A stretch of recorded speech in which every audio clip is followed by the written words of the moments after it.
Hello दोस्तों, welcome to my YouTube channel. Friends, मैं हूं ज्योति और हमेशा की तरह मैं आपका बहुत बहुत स्वागत करती हूं हमारे यूट्यूब चैनल पे।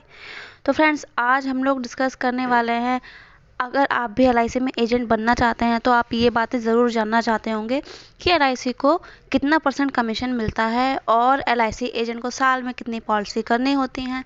इसके अलावा एलआईसी एजेंट को कोई फिक्स सैलरी मिलती है या फिर नहीं मिलती है। दोस्तों, ये सारे सवाल भी अगर आपके मन में हैं तो आज की ये वीडियो आपके लिए है। तो फ्रेंड्स, वीडियो को एंड तक ज़रूर देखें और बीच में स्किप बिल्कुल भी ना करें। और फ्रेंड्स, अगर आप लोग हमारे चैनल पर नए हैं तो प्लीज़ हमारे चैनल को सब्सक्राइब ज़रूर करें और बेल आइकन को भी क्लिक कर दें ताकि आगे आने वाली वीडियो की नोटिफिकेशन सबसे पहले आपको मिले। सो फ्रेंड्स, चलिए इसी के साथ हमारी वीडियो की स्टार्टिंग करते हैं और देखते हैं आज की हमारी वीडियो में क्या है। तो फ्रेंड्स, अगर मैं बात करूं कि एलआईसी एजेंट को साल में कितनी पॉलिसी करनी होती हैं, तो फ्रेंड्स एलआईसी एजेंट को साल में कम से कम 12 पॉलिसी करनी होती हैं। फ्रेंड्स, वो 12 पॉलिसी अलग अलग पर्सन की होनी चाहिए, एक ही पर्सन की नहीं होनी चाहिए। कहीं आप सोचो कि आपने एक ही पर्सन की 3 कर दी, दूसरे की 3 कर दी, ऐसे करके आपने 12 पॉलिसी कर ली। बिल्कुल भी नहीं फ्रेंड्स, आपको 12 अलग अलग इंडिविजुअल पर्सन की पॉलिसी करनी है, तब आपका टारगेट पूरा होता है। या फिर आप 1 लाख प्रीमियम एलआईसी में जमा करवा दें। तो फ्रेंड्स, इन दोनों सिचुएशन में से आप जो भी करवा देते हैं, या तो आप 12 पॉलिसी एलआईसी में अपनी करवा दें और या फिर 1 लाख का जो आपका प्रीमियम है वो आप एलआईसी में जमा करवा देते हैं तो आपका टारगेट पूरा हो जाता है। फ्रेंड्स, मैं यहाँ पे अब अगले क्वेश्चन की बात करूँ कि एलआईसी एजेंट को फिक्स सैलरी मिलती है या फिर नहीं। तो फ्रेंड्स, एलआईसी एजेंट को कोई भी फिक्स सैलरी नहीं मिलती है। वो जो भी अपना काम करता है, वर्क करता है, उसके बेस पे उसको उसका कमीशन मिल जाता है। तो फ्रेंड्स, एलआईसी एजेंट की कोई भी फिक्स सैलरी नहीं होती, जो भी आप काम करेंगे उसका कमीशन आपको मिलता रहेगा। अब फ्रेंड्स, हम लोग ये जान लेते हैं कि एलआईसी एजेंट को कितना % कमीशन मिलता है। तो फ्रेंड्स, एलआईसी एजेंट का कमीशन पॉलिसी के अकॉर्डिंग मिलता है। जैसे कि फ्रेंड्स, एंडोमेंट पॉलिसी होती है उसका कमीशन अलग होता है, और मनी बैक पॉलिसी होती है उसका भी कमीशन अलग होता है, और होती है सिंगल जो पॉलिसी होती है यानी कि जिसे हम एफडी बोलते हैं, उसका भी यहाँ पे हमारा कमीशन अलग अलग होता है। तो फ्रेंड्स, इन सारी पॉलिसीज़ के कमीशन अलग अलग मिलते हैं, एक जैसे नहीं मिलते। तो फ्रेंड्स, अगर हम बात करें कि इंडोमेंट पॉलिसी क्या होती है, तो दोस्तों इंडोमेंट पॉलिसी वो पॉलिसी होती है जिसमें आपको पैसा जमा करना होता है और आपको एंड में इकट्ठा आपका पैसा बोनस के साथ मिल जाता है। और फ्रेंड्स, अगर मैं बात करूं मनी बैक पॉलिसी की, तो फ्रेंड्स मनी बैक पॉलिसी वो पॉलिसी होती है जिसमें आपको कुछ पैसा बीच बीच में मनी बैक के रूप में मिलता रहता है। और फ्रेंड्स, एफडी प्लान क्या होता है दोस्तों? एफडी प्लान होता है कि जिसमें आप एक साथ अपना पैसा जमा करवा देते हैं एक बार में, और वो आपका फिक्स रहता है। फिर आपको वेट करना होता है 10 साल का, 15 साल का, उसके बाद आपके पैसे में बोनस ऐड होके आपको मिल जाता है। तो फ्रेंड्स, ये हमारे प्लान होते हैं। अब चलिए हम जान लेते हैं कि इन प्लान पे हमें कितना कमीशन मिलता है। फ्रेंड्स, वीडियो अच्छी लग रही है तो वीडियो को लाइक कर दो, शेयर कर दो, और चैनल को अगर आपने अभी तक सब्सक्राइब नहीं किया है तो सब्सक्राइब भी कर दो। तो गाइस, अब हम जान लेते हैं टाइम पीरियड के बारे में, यानी कि अगर आप एलआईसी में एजेंट बनते हैं तो आपका टारगेट पूरा करने के लिए टाइम पीरियड क्या होता है। तो दोस्तों, मान के चलते हैं कि अगर आपने दिसंबर 2023 में एलआईसी की एजेंसी ली है, तो फ्रेंड्स आपका जो टारगेट मंथ होंगे वो फ्रेंड्स होंगे दिसंबर 2024 तक, यानी कि आपको 1 साल यानी कि 12 महीने मिलते हैं। दोस्तों, ये जो 12 महीने होते हैं ये आपका फाइनेंशियल ईयर नहीं होता है, बल्कि जब से आप एजेंसी लेते हैं तब से लेकर के 1 साल माना जाता है। चलिए फ्रेंड्स, अब कमीशन की बात कर लेते हैं।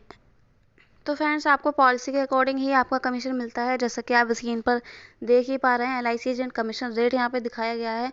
दोस्तों, यहाँ पे आपको ईयरली यानी कि साल बाद चेंज होता रहता है। फ्रेंड्स, अगर मैं यहाँ पे बात करूँ आपके फर्स्ट ईयर में आपको एंडोमेंट प्लान में क्या मिलता है, तो फ्रेंड्स आप जितना भी पैसा जमा करवाते हैं उसका 25% मिलता है। यानी कि मान के चलते दोस्तों, आपने 1 लाख का वहाँ पे प्रीमियम जमा करवा दिया एलआईसी में, तो फ्रेंड्स आपको सीधा सीधा पहले साल उसका 25,000 रुपये आपको कमीशन के रूप में मिल जाएगा।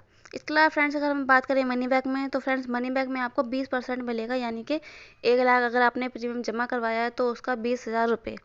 इसके अलावा फ्रेंड्स आपको बोनस कमीशन भी मिलता है। फ्रेंड्स, बोनस कमीशन क्या होता है?